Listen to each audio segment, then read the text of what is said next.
गांव का नाम सांवलपुर था। इस गांव के बाहर एक पुराना सुनसान बगीचा था जिसे लोग चुड़ैल का बगीचा कहते थे। इस बगीचा में अनगिनत केले के पेड़ थे।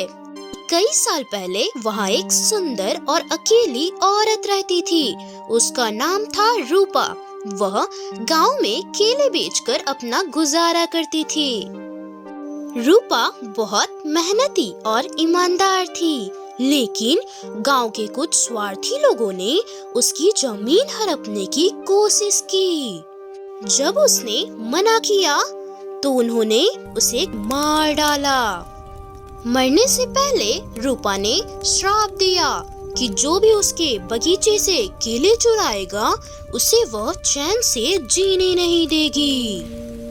उस दिन के बाद से लोगों को चीखें सुनाई देने लगी। एक दिन गांव के 3 दोस्त अजय, विकास और रोहित आपस में मजाक कर रहे थे।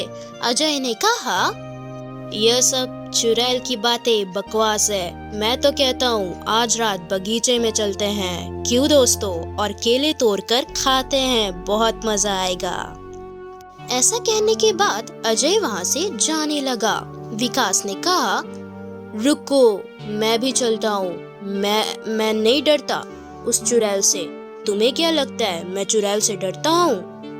उसी के साथ रोहित ने भी हाँ कर दी। उसके बाद तीनों ने तय किया कि वे आधी रात को बगीचे में जाएंगे। रात के करीब 12 बज चुके थे और तीनों दोस्त उस बगीचे के पास पहुंच गए थे। वहाँ का माहौल बेहद डरावना था।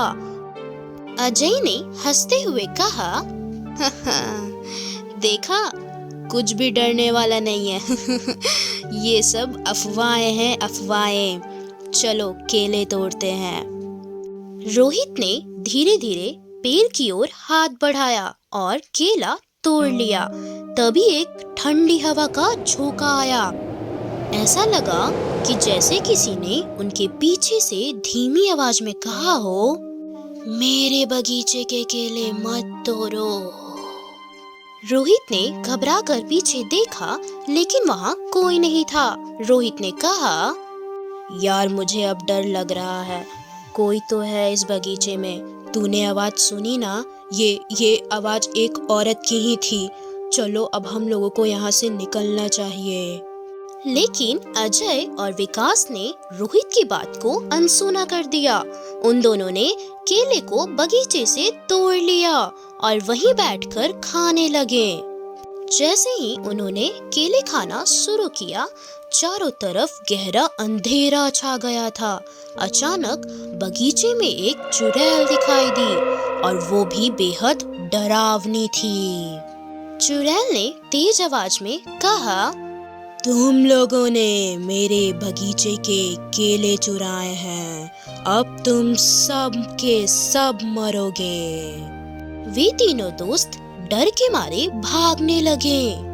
लेकिन अगले ही पल चुड़ैल ने अजय की ओर इशारा किया और वह जमीन पर गिर गया। छिटपिटाने लगा वो, और वो भी चिल्लाने लगा जोर जोर से, मुझे छोड़ दो, मुझे जाने दो। रोहित और विकास डर के मारे कांपने लगे। चुड़ैल ने उनकी ओर बढ़ते हुए कहा, अब तुम्हारी बारी है। रोहित और विकास ने वहां से भागने की सोची, लेकिन बगीचे के पेड़ अचानक से हिलने लगे। उनकी शाखाओं ने रास्ता रोक लिया। तभी रोहित ने कहा, हमें माफ कर दो, हमने गलती की है, हम दोबारा अब ऐसा कभी नहीं करेंगे, हम तुम्हारे बगीचे में केले नहीं तोड़ेंगे।